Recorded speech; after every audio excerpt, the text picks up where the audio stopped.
Hello, it's the Anfield Wrap. It's John Gibbons hosting this week in for Neil Atkinson, who's still away. I think maybe he's left, but not told us. Just hasn't gone. Now he is back there tomorrow. He's having a lovely time in the international break, getting some much-needed rest, as are the Liverpool men's team at the moment, mostly. Trent's getting a belt of rest. Fair play to Gareth Southgate for that one. But we're not talking about Trent today. So last week, when Harriet hosted, she went through a little bit of the squad, so I'm going to sort of take the baton from Harriet, if you will, and talk about some others. So last week, if you didn't listen, the team focused on Virgil van Dijk, on Trent, on Thiago, on Mo Salah, on Luis Diaz, and then on Tour Live on Friday, we had a bit of a chat about Darwin Núñez. So this time, we're going to focus on Andy Robertson, Firmino, Jordan Henderson, Harvey Ellis, and Roberto Firmino. So they are the famous five we're going to talk about today. And joining me to do just that, I've got Abigail Wilkin, I've got Ian Ryan, and I've got Adam Mealy. I nearly called you Adam Smith then. That's someone else. You're the one. We sometimes do, well, we're both called Adam, and sometimes our voices sound similar, I think, because people have said, oh, you said this on a show, and it's like, how's the other one? if it's something clever, you just claim it. That's what I do sometimes when it's Neil. Yeah, with the over-the-water Adam voices. That was me. Absolutely. Okay, let's start with Andy Robertson then, and I'll start with you, Adam, as we're having a nice chat. It'll sort of end up being a bit of a Chimikas chat as well, inevitably. Left backs grouping together. But what have you made of Andy Robertson so far this season?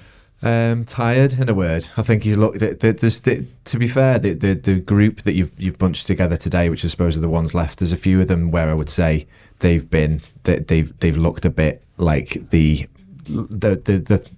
travails of last season and the short pre-season and whatever it is we've done has impacted on them, and they've looked like they've been a bit like out of gas. And Robertson, I think, is probably the main one, and it's partly because he's been taken off early a few times, and I guess partly because we have Tsimikas there. So it may be slightly unfair to say that he's looked the tiredest. I don't know if he's looked the tiredest, but he is among that group that. And it's something the manager or sports science team or whoever are obviously conscious of. Yeah. So I think that they've been sparing him, which has been good, and he's also had a lot more to kind of adjust to with the loss of Mane, because I think that I don't think that the team's hugely missed it. It's maybe been a bit exaggerated, but I think Robertson and Mane was such an amazing pairing, and that I think has taken away from Robertson's attacking a little bit. I think his defending's still been absolutely fine, and as I say, he's looked plenty good enough for me to be playing loads of games and winning loads of games for Liverpool this season. So he's not somebody that I've got a concern about. I don't particularly have a concern about any of our defenders, really. I think that we've got a good set of defenders there. You'd like a backup for Trent, but other than that, I think that we've got a really solid, enviable bunch of defenders there that any team would love. And Robertson's one of them still, and I think he's brilliant. He's one of the cultural architects. He's like in the spirit of the team. He's been there since the start of us becoming brilliant. And I've got no real concerns that I'd pick up on especially in terms of his defending. I'd say that we've missed a little bit of the outlet. I think that's what I think has maybe dipped a little bit in terms of his output. Other than his fitness levels looking a bit like they've dipped. I think that overlap, the sort of the thing that you'd see so many times with him linking up with Mane and bursting past and overlapping on that left, that I think is something which you'd love to see, but I think Diaz plays slightly differently to Mane, and it's a link up that they haven't quite unpicked yet, I think. Yeah, it's an interesting one, Abigail, to talk about Mane in that regard, because a lot's been made of the Mane sale, and whenever we have a bad result, someone's like, oh, they're missing Mane, and I think it's exaggerated, but specifically for Andy Robertson, I think it probably is a factor, and I think Adam's wise to sort of to highlight that both ways. He got a lot of support from Mane, and Mane was a fighter. He was someone who was great at the press, and so would have protected Andy Robertson maybe a little bit more than Diaz is now, and that's not to have a go at Diaz, because I don't think Diaz shirks at all, but Sadio Mane was just an elite level of defending as a forward, and also from an attacking point of view. He's had his whole career with Mane in front of him, his whole Liverpool career. They were together at Celtic as kids, but had his whole sort of Liverpool time with this sort of one player. It's inevitable he will miss him a little bit. Yeah, it's a bit of a transitional period at the minute. I mean, I know people on Twitter will send you a picture of a team sheet from 3 years ago and say, well, it's not really that transitional because you've got the exact same players playing, or there'll be two different ones, like you'll have Harvey, or do you know what I mean? But I feel like Twitter and social media likes to make a big deal about things like Mane leaving. In my opinion, it is a transitional period and Robertson has got to get used to it. But when you think about last season, it took a massive toll on these players, the disappointment of the end of it. And you can see what it means to Robertson now. Like when you look at the players on the pitch that seem to like try and like galvanise the crowd a bit more at Anfield at the minute, it's Thiago and Robertson seem to be like, I feel like I'm getting told off by him half the time when he's going like that in the main stand. But it's just transitional, isn't it? Like Diaz will obviously be different to the way that Mane is, but Tsimikas, I always say his name wrong. I mean, I'd seen him in town the other day and proper embarrassed myself, by the way, in front of Tsimikas.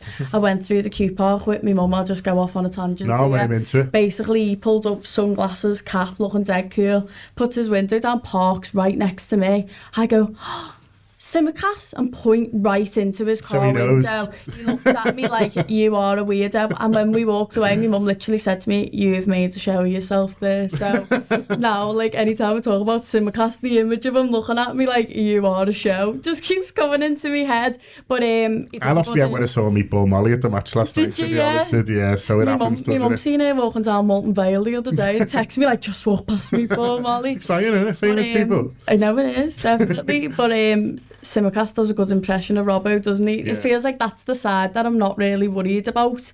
I mean, I know you can bring up Mane and the changes and all that, but I feel like when it comes to Robbo and Tsimikas, you sort of feel comfortable. That side's more the other side with Trent, where like my nerves go a little bit more recently, even with Gomez there.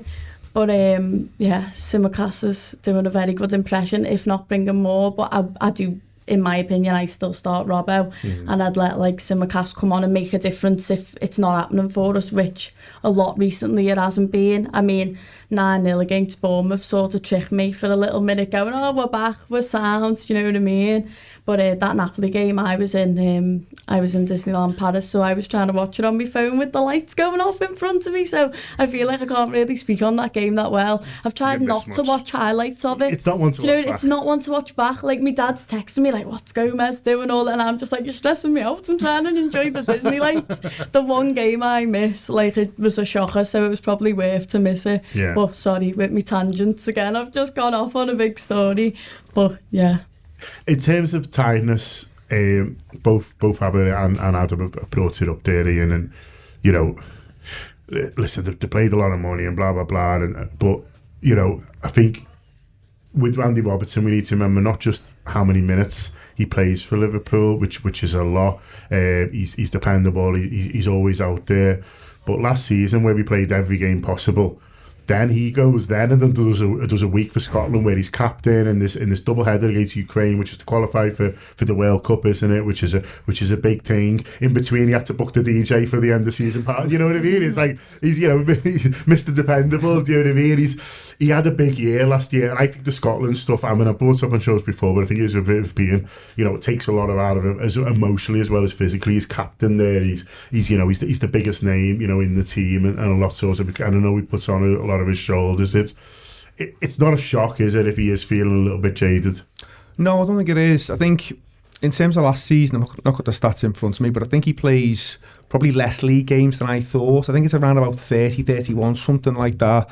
And I had it in my head that he played kind of most of them, to be honest. And he kind of does, I suppose, but he's not quite at the kind of 38 league game stage that one or two others get to. I just think they've definitely been worried about him, John, because I think, everyone's alluded to it, the fact that they're taking him off on the regular. There's either something there around fatigue and they're very much aware of it, or maybe there's like an underlying issue and they're just being really, really careful with him. And obviously he's got the knee injury at the minute, or the alleged knee injury. I don't know whether that's something where they've just thought we could really do with not sending him away to Scotland duty. So he's obviously missed the international games. But I think there's been, times this season where you've looked at maybe one or two of them and listen, it could be fatigue, but you've looked at one or two and thought there's maybe not quite the desire to get in. or get back or put your body in front of stuff. And I think that's been labelled at 1 or 2. I've never really thought that with Robertson, to be honest. I don't think it's ever anything you could accuse him of not showing the required intensity or the required desire to kind of block something or put yourself in front of a shot or get back in when you need to. But I don't think his output or his form, like many others, has been at the levels you expect. And I think if you look at both fullbacks, and I know they covered Trent last week, but I don't think Trent's got an assist, and I think Robbo's got one. And that just feels incredibly low for those two footballers. So something's not quite right. And I think, I mean, Trent got a couple in the Bournemouth game, didn't he? I'm pretty sure. He scored, didn't he? I don't think he's got many assists. Maybe he's got one. I think Robbo's definitely only got one. Because he came on and got them all, actually, wasn't he? So I don't think, and Bobby got loads that day as well. So I don't think there's been loads of output from an assist point of view from the full-backs. And listen, you can look at maybe systems and things like that. But there's something not quite right there. But what I always like about Robertson, he doesn't shake it in terms of his interviews. I think he come out after Napoli and he talks about lads not backing each other up and not quite doing the things that they expect of each other. And I think, I'm sure the manager will have had words with lots of the players at different times, but you can almost imagine a scenario where at times Jürgen's probably leaving it to the dressing room and letting them sort some of this stuff out. And I think Andy Robertson will always be a player who will sort stuff out. I think he'll call 1 or 2 out if they need it. He'll say things that maybe others might not want to say. I think he'd have those uncomfortable conversations with his teammates if he needs to. So, like Adam said, I've got no real issue with Robertson or any of them. I think they'll all come back and show us why we know they're exceptional footballers and in many cases world-class footballers. So I think it's just a case of maybe looking after Robbo a little bit, and I've got no doubt at some point you see the very best of him again soon. Yeah, 8th on the Liverpool Premier League minutes last season, just had a little bit of a look. So Ian's right, it's 300 less than what Trent plays last season, so he's on 225 according to the Premier League website. 8th behind Allison, Van Dijk, Trent, who's there in 3rd, Mane, who's now moved on, Joe Matip, which is a bit of a surprise, Salah and Henderson, he's behind there as well. He does have the luxury that Trent doesn't. I would imagine those 300 minutes difference, are all being covered by Tsimikas. Trent didn't have that last season. This season we've signed someone who we haven't seen at all yet, so we don't know whether Ramsey's at the level of a Tsimikas or at least at the level of someone who's given. Is he in training yet? I think he's been knocking around town. I don't know if Abby's seen him. Parking next to Abby. But I've basically seen pictures. People get pictures of him with thumbs up. So he definitely exists, but I'm not sure whether he's. Well, let's hope so, because we're here to talk about Robertson more, but from Trent's point of view, having a backup of the level of Tsimikas, can only help. Well, yeah, and I think that the other thing you can't help but talk about it is because I think a lot of what we probably end up talking about today is balance, and there's such a big thing for the entire side. But yeah, specifically. Specifically our fullbacks, because I mean traditionally I guess you if I'm playing footy 11 aside, the one fullback stays, one fullback goes, and that's not what Liverpool do. They both go, don't they? So they need to do everything, and that's the secret of Klopp's success, isn't it? Is that you've got somebody like Firmino when he's in his pomp, he's basically an extra midfielder and he's up front. So I think the way that Klopp gets such good results out of his fullbacks is basically by running them into the ground, because they are up front and they are in defence. They need to do both, and if they can't, then he'll get another one, because that's it. That's what we need for our system to work. They need to be doing more, and I suppose that's been a bit of a concern this season in general, is that our running numbers have been down. I think we've been outran a few times, haven't we, in a few games, which sets alarm bells ringing if you've been watching Klopp's football at all. Basically, it is based on that intensity. So. I think somebody said on one of the shows a while ago that playing for Klopp, it may be based on the thing Thiago said about Klopp teaching him how to run. Teaching him to run is that your career as a Klopp footballer might not be as long as it is for playing for other managers that have got a slightly less intense style. And I think that built into that is this thing where we might have to accept that there is going to be kind of some throughput of players, that we will kind of need to freshen legs up in the transfer market. And it's no surprise, and I like the way we bring in young lads. I think that's a really good way to keep people on their toes in training, and it's we've seen that Klopp's not afraid to put them in. So I fully expect that we see this lad who's at the moment just in town. But I mean, walking outside is one of the things that they say when you're coming back from an injury. He's walking outside. He's walking outside. It's a step up from the pool, isn't it? Yeah, he did work in the pool. Yeah. So yeah, I think the balance of the side is the thing which it's almost like a magic potion, isn't it? Because you don't you don't know exactly what it is when things look unbalanced. It's just a fact, and I think that is one thing this season which the team which when it works well is greater than the sum of its parts. I think this season has looked like the sum of its parts, basically. I think it's basically looked as if these players are each performing at this level, and the team can't kind of get beyond that level somehow. So whether that's, I mean, I think I know where it is, and I think we'll come on to talk about midfield in a bit. But yeah, certainly the balance fullback wise hasn't looked like there's been enough there for either in legs wise or technically for them to offer all the things that we know that they can. Let's talk about the midfield now. Abby, talk about Firmino, and it's interesting with Firmino. Adam there was talking about the fullbacks, and is it systems not working? Basically, that means they're being more exposed, or is it individual mistakes? And you could sort of make that argument for Firmino as well. There's times this season, and Napoli in particular, you'll have to take my word for it, that he looked very sort of exposed, and you're like, I believe you. Don't watch it back. But I'm watching it thinking, like, is Firmino, is he a bit less mobile than what he used to be? Is he struggling to get about the pitch like he sort of used to? It felt like he had the big long legs that could sort of cover everything. So I was like, is his standard slipping a bit, or is the midfield, or not just the midfield, but particularly the midfield, such a mess that like he's got a bit of an impossible job? I think it's the injuries around him more than anything. When you look at Henderson being gone and then Thiago being gone, in my opinion, Fabinho plays better when Thiago's there. Yeah. So a lot of the time, you watch Fabinho and it looks like he's trying to cover 4 people at the same time. Mm-hmm. And I feel like that's where we're giving him a bit too much of a hard time, because he's trying to do so much when he's got like younger lads around him, like Elliot, which we're going to come on to eventually. I feel like he's got to cover quite a bit in that way. But the midfield itself at the minute is a mess, but I think there is a plan there. I mean, I know I'm sort of like going away from Fabinho there, but like obviously Fabinho's like a world-class player. And a lot of the time for me, last season, he was like the first name on the team sheet for me. I feel like everyone's tired and everyone's deflated from what happened last season. And I know they say like, oh, like move on, new season. I still haven't. Like I'll still sit there and think about like standing on Annie Road with my dad, like watching like the players, like you've seen the video, Matip being like, what's the score in the City game? Like that's probably still in the back of their minds of what's happened, and they'll be shattered. They played like 60 odd games, the maximum number of games. I mean, I know we are giving them a bit of a hard time, like as like an overall squad, but the injuries, it's the season that like we do not speak of from a couple of years ago when we didn't have Virgil, where the injuries absolutely killed us. But this season in general is going to be a weird one anyway. Like obviously with like the passing of the Queen, and we've had this break, we didn't play Chelsea, do you know what I mean?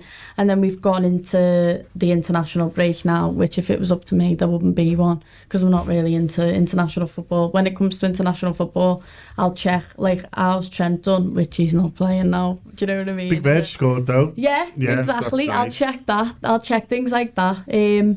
But apart from that, I'm not really bothered about it. So when the World Cup comes around, there's going to be a massive break. Maybe it's going to be like a new pre-season for the players who aren't going, like Salah, which I know he's absolutely devastated about. And as you were saying, stuff like that's probably still in the back of their minds. So when it comes to Fabinho, it's tiredness for me, and it's having too much to do with the injuries around him. And then, obviously, what happened last season's still haunting me in my sleep, so I can imagine it's haunting them as well. Firmino will go to the World Cup. It looks like he's in the Brazil squad. Doesn't always play, but solidly sort of in that squad. So he's got a long season ahead of him. How best do we protect him? Do you think, Ian? And how do we get the best out of him if indeed you don't feel like we are now? I think it's difficult, John, because I think for me it was always obvious that we were maybe a little bit light in the midfield area. And it's not speaking, after the event, because I think most people said the same, and it's transpired that way. They're a little bit light in there. So I think more often than not, you want to be starting Fabinho. I think the manager would have the same mindset. So I think it's difficult. I mean, there's obviously the diddle where you can put Henderson there. He plays it slightly differently in terms of that number 6, or you could go kind of double pivot, I suppose. I think he really enjoys playing with Thiago, and I think you've seen the very best of him when those two have been playing in the same team. We saw it towards the end of last season. We'll be going that run. And getting them two on the pitch has been a little bit difficult as well. I think when you think about Fabinho and how he's done this season, I don't think you can shy away from the fact that he hasn't been great. I just don't think he has. I mean, I think there's definitely some system stuff in there as well where he's having to do too much, and he's been a little bit overexposed at times, and therefore it's maybe looked a little bit worse at times because he's had to maybe try and cover a bit more ground, and Liverpool are leaving gaps. But I don't think he's playing well either. I think even in the first game, you take it back to Fulham, he gets dragged on 58, something like that. He comes off, he's not having a good game, but none of them are either. By the way, he could have picked lots of them that day. So I think there is something in his form, and also the system's not doing him any favours at the minute. But again, with lots of these footballers, you just keep coming back to the fact that you know what the levels are. You know what the true levels are. Fabinho has been an absolute standout for this Liverpool team. There's been times where if you're picking the best defensive midfielder in world football, he is at the top of your list. Well, Neil's got him in his all-time Liverpool 11. I mean, that's a shout, but you can understand, given what he's done. I remember when he kind of joins the club and there's that little adjustment period for him. But then after that, he is one of the first names on the sheet. He's that good, he's that important.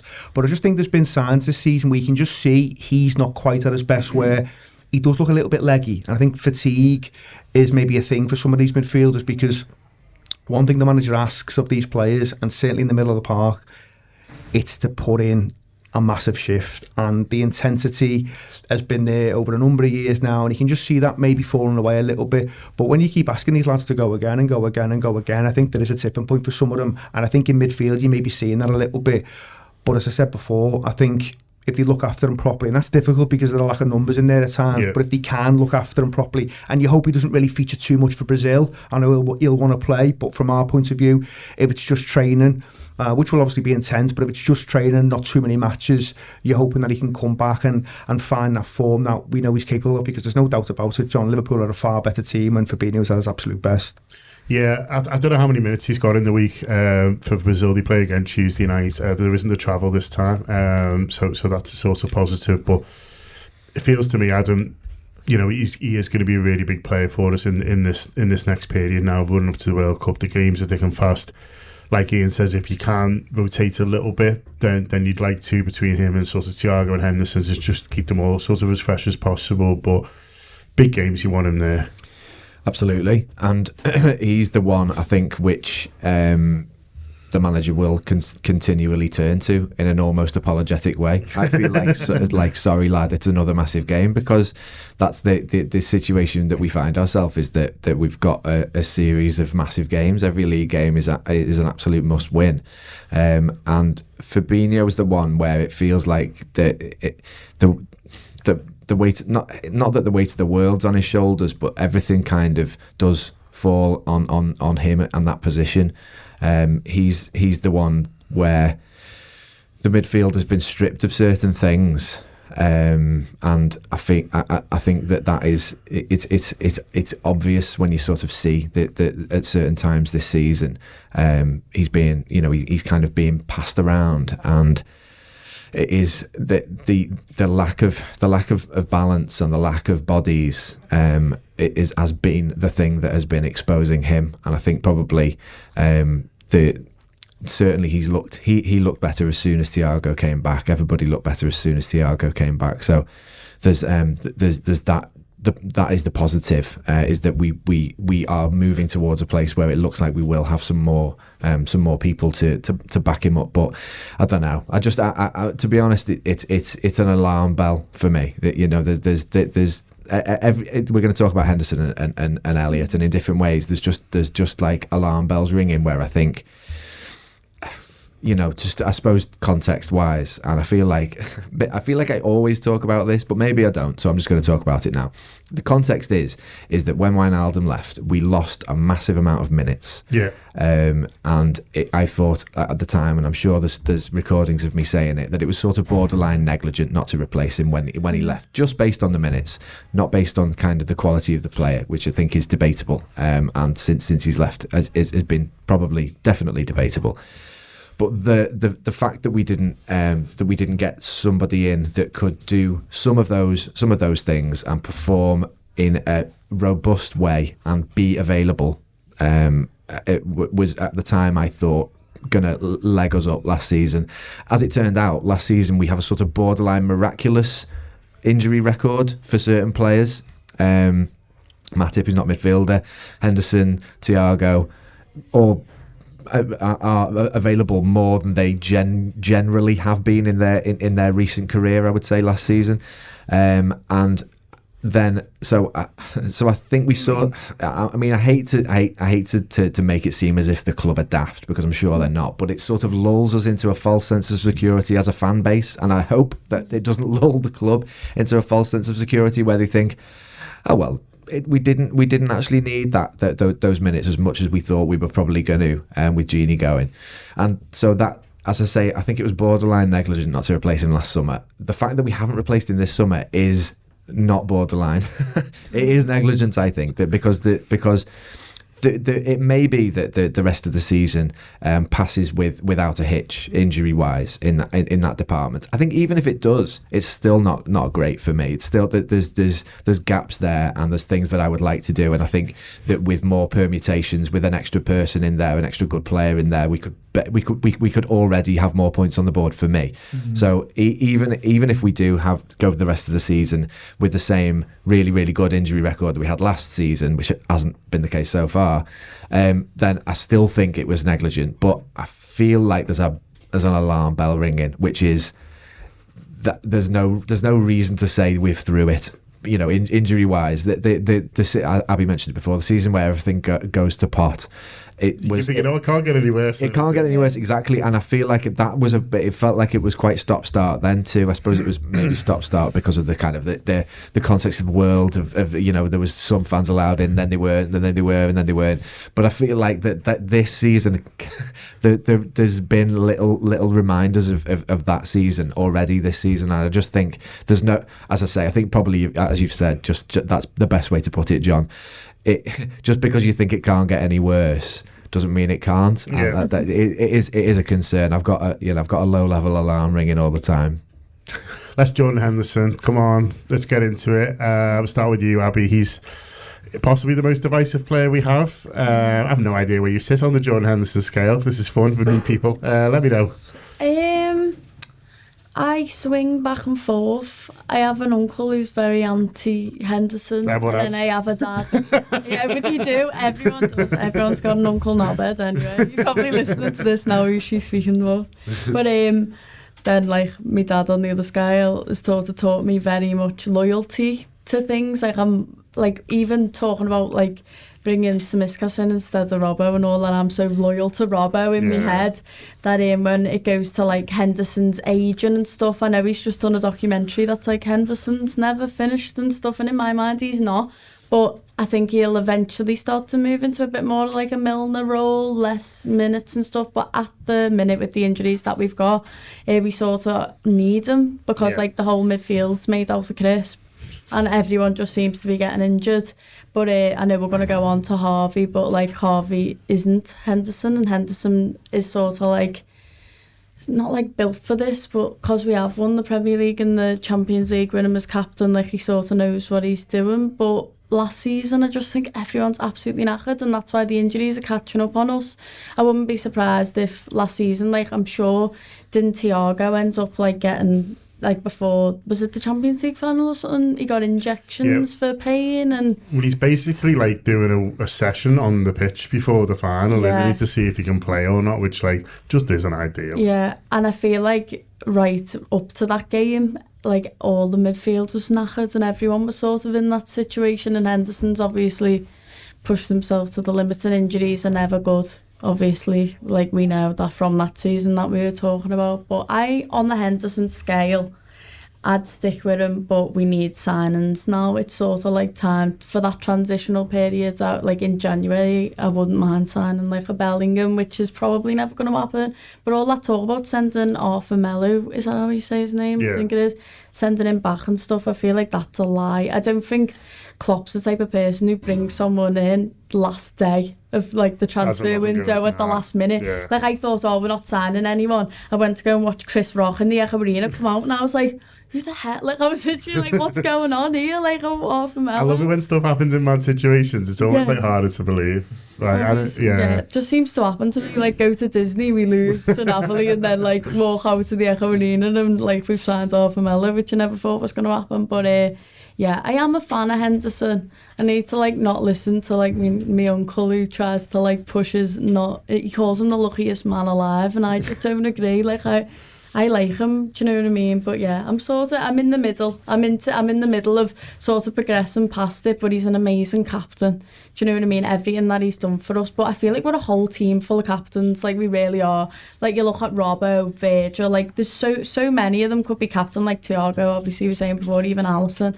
Like all these players could be captain. Not that I'm taking it away from Henderson, saying like, oh yeah, anyone could do what you do, but for Henderson to stay captain at the minute, when we've got all those people, sort of shows how vital he is. Yeah. And then Milner, obviously, like even if Milner goes at the end of this season, I'd like to keep him on as like backroom stuff as well, and I sort of hope the same for Henderson in the long run. I mean, Andy Robbo's this week said he'd like to finish his career at Liverpool, and because I'm so loyal to these players, I want all of them to want to finish it here. Like Sadio Mane's really broke my heart, really. So I mean, we're talking there about Henderson, you know, and how Abigail's sort of referring to him there as someone who, you know, should be, I guess, you know, we should be more careful with his minutes than what we've allowed ourselves to be. And I think from watching him this season, I think there's certain games where he might not have been anywhere near if it wasn't for the fact that others were injured. And I do sometimes, and this is me maybe, you know, with my loyal hat on, because I think Henderson's great. I think he's been a brilliant player for Liverpool, but there is some players in history who won't go out on the pitch when I think he would, and I think he'll always get himself out there. And that injury that does happen just looked to me like it was waiting to happen, really. I don't know. I understand some of the criticism, and I get where people are coming from on certain things, but I just always want him fit, and I always want him around, and I don't think there's a situation that can be improved by having Henderson at least as an option for me. But I don't know what you think. No, I wouldn't disagree, John. I think he is a player who you could never accuse him of not putting his body on the line. Yeah. There's been countless games where you've seen him take a knock, and he's kind of, you know, in some big football matches, by the way, as well, where he stayed on the pitch because Barcelona. That's the one I'm thinking of. Yeah, he just want to let the side down. And I think everything that night points to him having to come off, but he didn't want to come off because that's the kind of, you know, that's the kind of fella he is. And I think, you know, on the pitch, he's been nothing short of outstanding over his time for the club. And I think off the pitch, you know, maybe he's hit even higher standards at times, to be honest. He certainly comes across that way. But I do think there's something in maybe his powers are fading a little bit. And I don't think maybe you want to see him all the time now. I think there are games where maybe Liverpool could do with something slightly different, but that said, there's been times this season where you think, I could have done with Henderson on the pitch for a little bit longer there, because I think he's played in most of the games. Obviously he doesn't play, is it Everton he misses? Henderson's out for Everton, yeah. I think he's featuring he's featuring all the other league games. Other than that, I think not always finished them. I don't think he's finished that many this season actually. So again, you're maybe looking at, is there a fatigue issue there? He plays probably a lot more than I thought he would last season. You know, I thought he might manage him a little bit differently. Maybe you'd expect him to have maybe one or two more injuries, because he has been a player who's picked up more and more injuries over the years.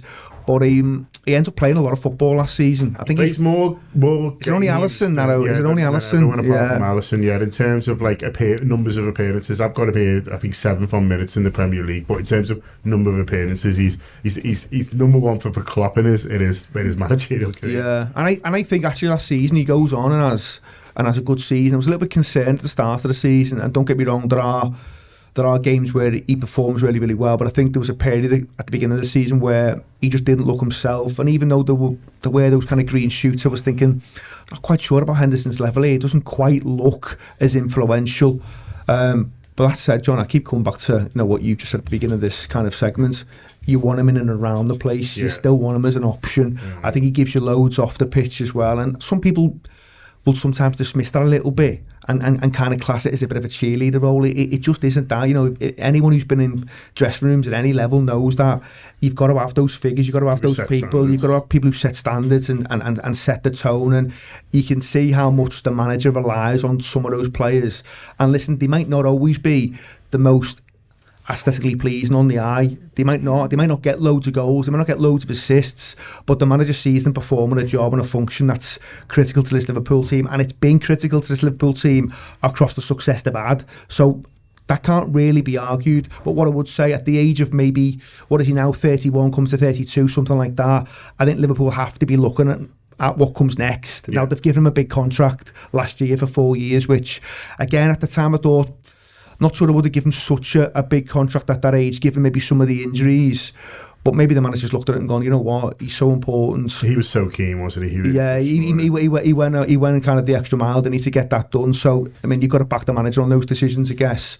But I do think the club now need to be thinking what comes after Jordan, because, as I say, he's at that age where he's picked up a number of injuries and he's in his early 30s, and you think, well, it's probably not going to get loads better. There's probably going to be times where, and obviously he's been out recently, but ends up getting pulled into the England squad. So I'm interested to know what they do next. And, back to Adam's point as well, it just felt a little bit negligent not to do something in the summer, because you knew there was these players with one or two problems and stuff. But as I say, John, you'd always want to see his name in and around the squad, because, let's have it right, he's been nothing short of outstanding across his time for the club.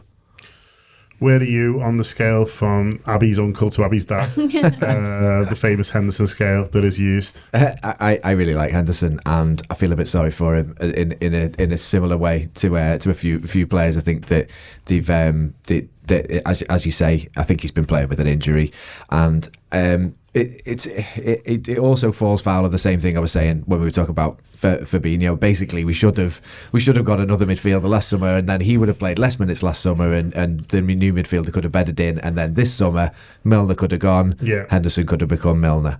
So that's probably what I think should have happened. As it is, just on pitch wise, I think that lots of things have been covered. I think the one thing that people haven't mentioned is that I have often said, so sometimes when Henderson's been like in the doldrums reviews wise, and ends up not playing, I think you can see what we miss when he doesn't play, or you have been able to for the past few years, and it's off the ball stuff.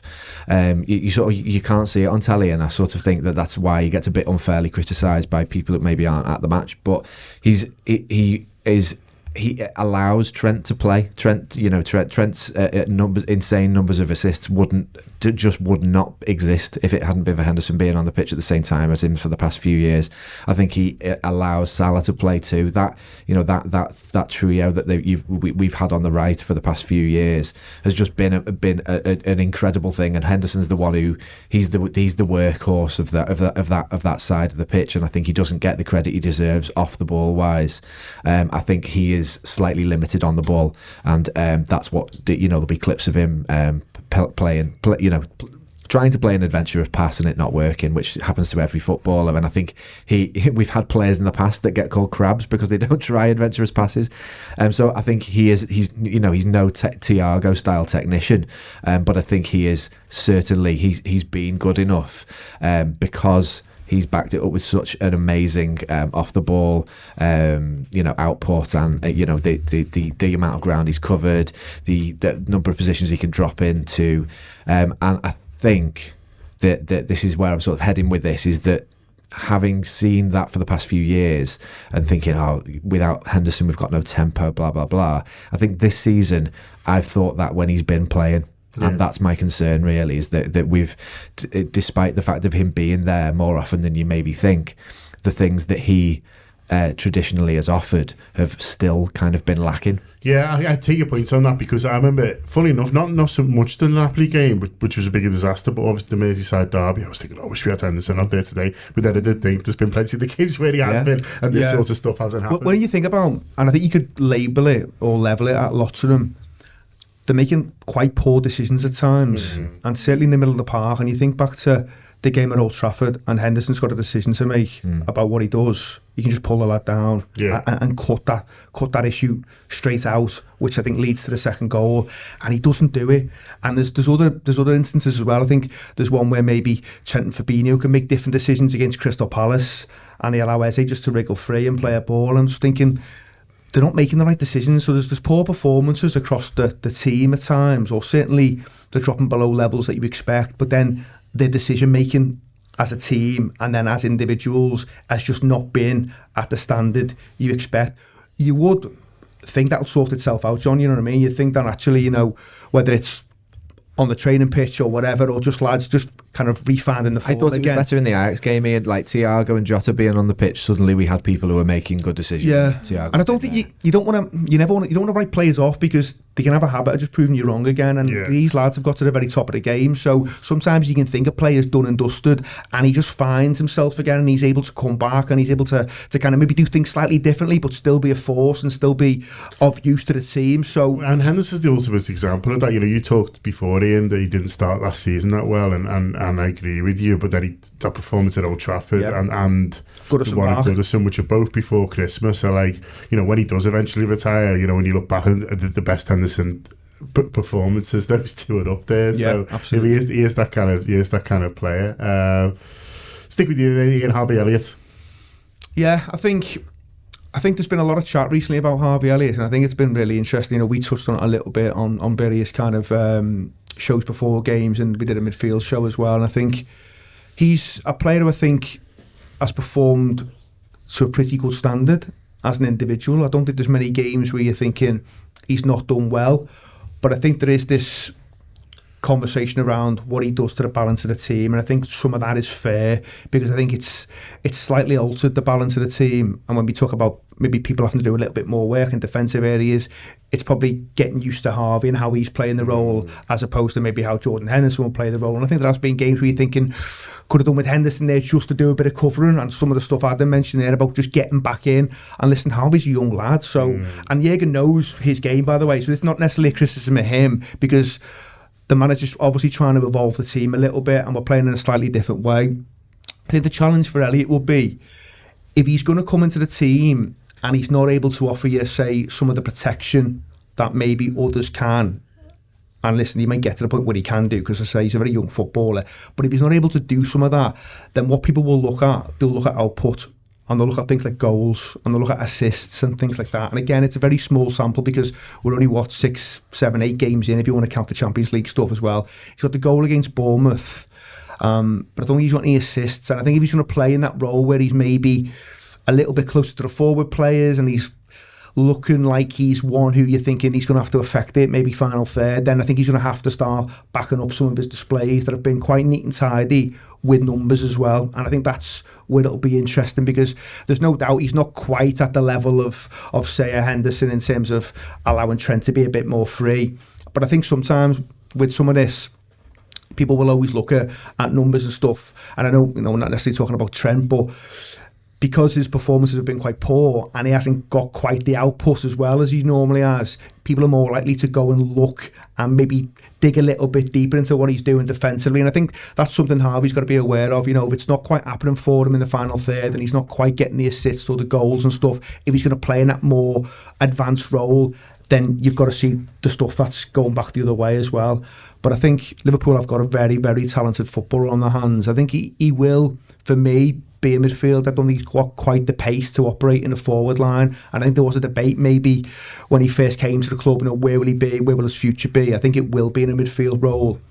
But I think there's all the ability there. There's all the talent there. You know, you see him in that first half against Bournemouth where, and I know the opposition's not quite at the level that you'd play on a regular basis in the Premier League, but he's full of vigour, he's full of drive, he's kind of popping up all over the pitch, and I really loved his 45 that day. It was a shame he had to come off, but you need to see more of that, and you need to see more of that in the bigger games. And I think there are some challenges for him where, you know, he's not big physically, is he? So I think sometimes they can pass him by a little bit, but I think he's one the manager backs. I think he's one the manager really, really likes, and I think they've put a lot of trust in him. You know, people will often refer back to that game at the San Siro where it doesn't quite go well for him after the injury, but the fact that the manager's willing to put him in, the fact that he's willing to put him in that game of football, it says a lot about what he thinks of Harvey Elliott, and I think they're really excited about him.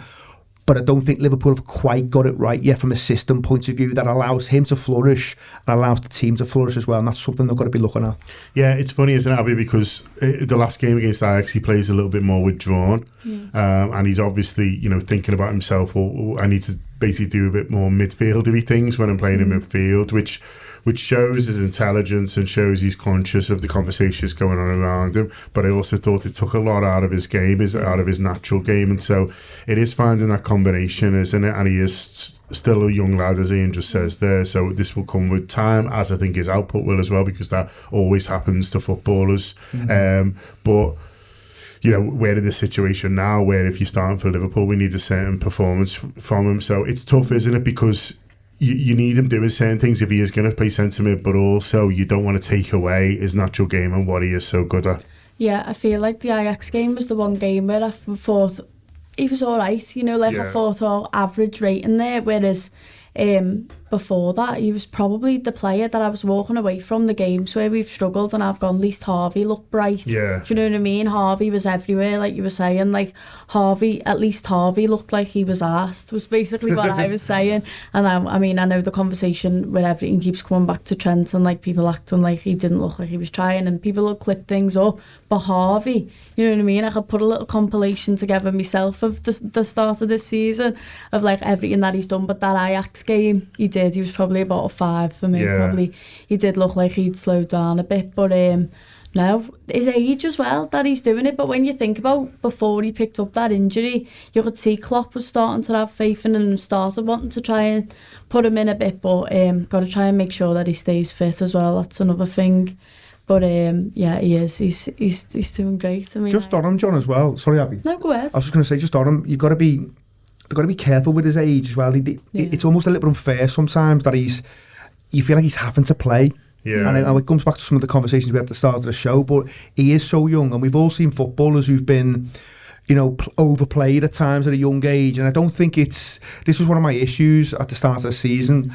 I don't want to have to rely on a 19-year-old kid who's not yet at a level where he can play every single week, and I feel like Liverpool have done that to themselves a little bit. And I think relying on people who are too young or too old. I know, exactly, and I think it's a little bit unfair on him. So there probably are times where he should have played and then come out of the team, but because of the situation, he's playing and then having to go again because, as Abby said, he's been probably, during some of the poor performances, he has been a bit of a standout, and that shouldn't necessarily be the case for a 19-year-old kid. Should be looking across to his peers and thinking, well, you should be kind of looking after me a little bit here. So I think that's something they've just got to be really conscious of, not overplaying him. He's had the bad injuries, come back from that, but young footballers need looking after. Yeah. It's funny, it's gone. So I was just going to say, I do want us to give the young players a chance, but at the same time, it is a bit negligent when you're not investing in the midfield a bit. I'm not the type to criticise, but I do know what you mean. It's great to give Harvey his chance, but at the same time, we should still be trying to develop, and in January in the summer, we should hopefully be trying to bring people in, and try and build it up a bit, because you shouldn't be relying on a 19-year-old.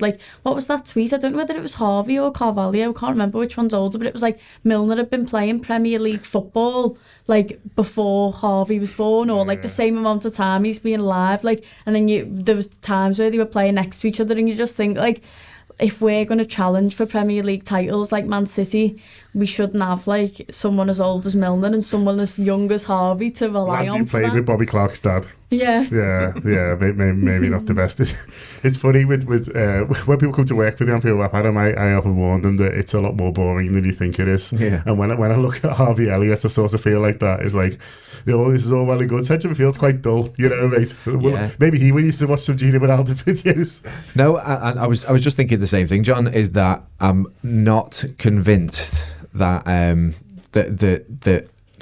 that our midfield should be exciting. I don't really know. Basically, I'm not. I feel like that. It's interesting actually, and I hadn't sort of thought of it before. That what Abby said.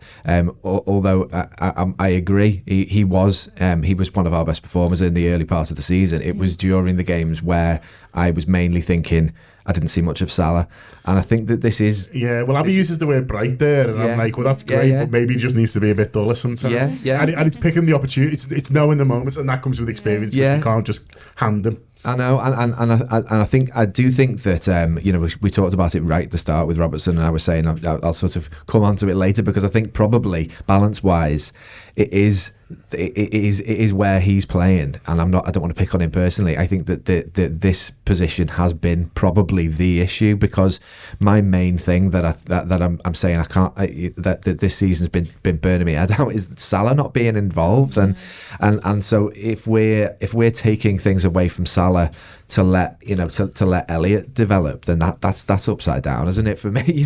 He by all means, this is, he's had a setback last season, and he's looked brilliant before the injury, and he's looked brilliant at times this season, but we need to be bedding him in a more measured way, and as Ian said, it's our loss to ask him to be playing all the time, for us and for him, really. I'd have him playing every, if we could play Bournemouth every week, I'd have him playing every week, but I don't want him away at Old Trafford, I don't want him away at Napoli. He looked like he had really short legs at Napoli for some reason. He looked like he was, physically looked young and small, which you don't want them exposed to that sort of thing. And I think the system as it's looked this season, it's sort of higgledy-piggledy and with people blowing, and I do think it's sort of the key to it, the key to unlocking it is probably that position, unfortunately. And so I think that him looking a bit duller against Ajax, as you say, John, is the start of it for me, and I think he can be involved. There's nothing to say that he's not that he's not sort of the physical specimen that we need, because we've got Thiago there too. You don't need to be huge and athletic, but you do need to know what command to the space. do. Yeah, command the space. Yeah. So I think that without picking on him, I think that there is an issue there, which I think is what I hope we've been working on during this massive long break. Massive long break. Okay, we'll finish off on Bobby Firmino. I'll start with you, Abby, because you said before about Bournemouth sort of lulling us all into a false sense of security, and I think that's probably right, but I think that's maybe the case for Bobby as well. He scores a couple that day, creates a couple more, and you're like, oh yeah, we could get a really big season out of Bobby this season when we weren't expecting it, and then it transpires they were just shite and not really trying. Yeah, definitely. But I still think Bobby's got an important role to play. Like, if it was up to me, I'd still give Bobby a new contract. Would you? I would. I don't know what you all think. I'd still give him one, even if it's like at a reduced sort of rate. Because you look at the players like Naby and like Chamberlain and all players like that who aren't really playing, who are on like big wages. I don't know what Bobby's on, but like I'd happily give him. If he's willing to take it, do you know what I mean? I'd give him maybe like I don't know how they work really, a players pay as you play or something. I'd still keep him, because I just feel like he's really important, because we've got Jota, who's injury prone, and I absolutely love Jota, and if we had like Jota and Bobby, I'd probably play Jota, but I just feel like it's really important to keep Bobby there. But I do have a loyalty issue, and like with things changing so quickly, and like Mane going, I'm still already thinking about it, and then the idea of Bobby going and things like that is still in the back of my mind. But then you've got Nunes, who still needs time to bed in. I don't know what his attitude's like, but after what happened with the red card, it's sort of like he still needs time to learn the Premier League and sort of bed in, and Bobby's sort of there and knows what to do. I know it sort of fell off a little bit now, but Nunes needs time, and I know I've spoke to quite a few people, and people on Twitter are like, you don't spend that money just to like give them time, do you know what I mean? Like, you need to be throwing Nunes in straight away. But I wouldn't. I'd give him time, like we did like Fabinho and players like that. Give them their time and they'll learn. And I think Klopp likes to shape players into world-class players. Like, I feel like in the summer, if someone would have went, you want Mbappe, then I might have went, yeah, go on. But I feel like Klopp likes, I know we spoke to him, but I think Klopp likes to make world-class players, and I'd like to give him the time to do that with Nunes. But for now, I feel like players like Jota and players like Bobby are still really important to keep hold of, and I would give him an extension for a little while. There's going to be a lot to do next summer, Ian, is what I think. And so if we can get a bit more out of Bobby, then I think the manager would always take it, because obviously they trust him so much, or the coaching staff do. And, I think ideally, a couple more years out of Bobby, and allows you to concentrate on other areas, in particular the midfield, obviously. But I don't know. When I'm watching him recently, I'm just not quite sure he's now at the level that Liverpool need. I know. I think sometimes maybe you can get a little bit too loyal with some of the players, and I know that maybe sounds a little bit unfair because, you know, a lot of these guys have gone to the well for us on numerous occasions, Bobby being one who's played, you know, so many minutes over kind of Klopp's tenure and stuff, and it's been so important and integral to the success that this Liverpool team's had.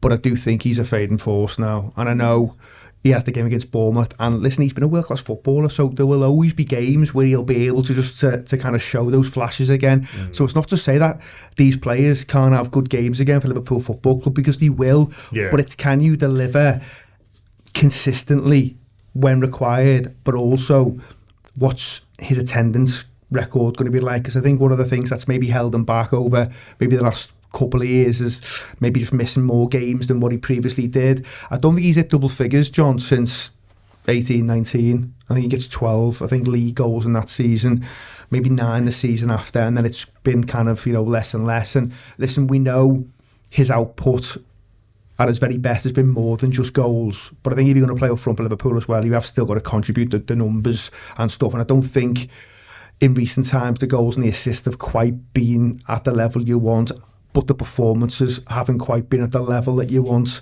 as well. And I think, you know, there are times where maybe he's making it a little bit easier for defences to deal with him because he's dropping in so deep and he can push up a little bit and just squeeze. And I think Bobby's never going to spin you and go in behind, and I think that's at times just caused us a little bit of a problem. But then you do get the Bournemouth game, and, you know, people absolutely love that performance, and why wouldn't you? Because he was at his best and he enjoyed himself, and he gets the goals, and I think he gets 3 assists that day as well, and it all falls into place, and you can tell he's loving his football.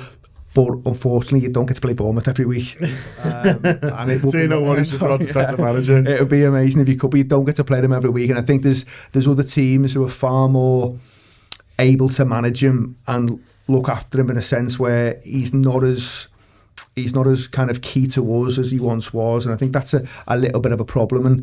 But, you know, he's been unbelievable for the club. You know, you don't want to bash him over the head too much because he's given everything. He's been brilliant. There's been so many world-class performances. There's been other managers who've spoken about him, and you can just tell the way other people wax lyrical about him, how good a footballer and how brilliant he's been. But I think he's 31 now, and I just don't think those powers are quite at the level. And I think, you know, I'm not sure I would be giving them a new deal, but your point around they're going to have to look at what they need to do, and they might have given themselves a little bit too much, which is why one or two of us have been flapping a bit. So they might have to just base it on that. But I just think, his very, very best days are behind him. You made a point before, Adam, you about how hard it is to play for Miles your in club. legs. And he looks an old 31 to me, and I think that's because, and it's in a way it's praising him because he has done so much. I mean, you know, we talk about fullback being tough in this Liverpool side, but, you know, to false nine it to the degree that he has, to play as many minutes as he has, he looks an old 31 to me now. He's the one who I think has played 2 positions, you know, in one game on many occasions, and it was an issue for me that I thought, I can't remember when it was probably 18-19, and he missed a couple of games, and it was probably the time where we lost the league. I think we drew at Goodison and drew at Old Trafford. He got injured in the Old Trafford game, and I thought then, we can't play without Bobby. Like there was a real issue there where I thought he can't miss games here because actually he makes the attack tick. We can't. Another balance thing at that point. We couldn't play without him. And the best thing about last season is that we could play without him. Jota came and we figured it out. We figured out a way that we didn't rely on him, and we kind of didn't need him anymore. So I don't know really, stay or go. But I certainly think that if we are relying on him, that's a problem. Yeah. We got to a place last season where we didn't need to rely on him, and it was a real definite positive. It's a huge tick in a box of something that needed to happen and happened. So if we are taking a step back, it's sort of a thing which I think people have been saying about Milner. I kind of get the same thing when you see Milner in midfield or you see Firmino starting a tough game. You're like, that's a backward step. This isn't good. So for me, he's like a red flag, really, because there's certain things that I would still have him doing, and I think he could do for any top team. You know, he can come and play them sort of almost legends games type things which you occasionally do get in the league and in the cups. But I do not want us to be relying on him, unfortunately, because I think, as you say, he is an old 31. His legs are much older than that. But it's because of all the way he's done for the football club. We'll always be grateful. Love you, Bobby, if you're listening. Just go to Brazil and have a nice time, and it'll all be fine. Hope you enjoyed that. Slightly different show, obviously, with the international break. But next week, we're going to hopefully have a game of football to talk about. I mean, who fucking knows, to be honest with you. But I think the idea at the moment is that they play Brighton on Saturday. So we'll be able to talk about that next Monday. Rumours of Neil Atkinson being back to host that one as well. Aren't you guys lucky? But in the meantime, huge thanks to Abby, to Ian, and to Adam, for Andy for producing. Up the Reds. Have a lovely week.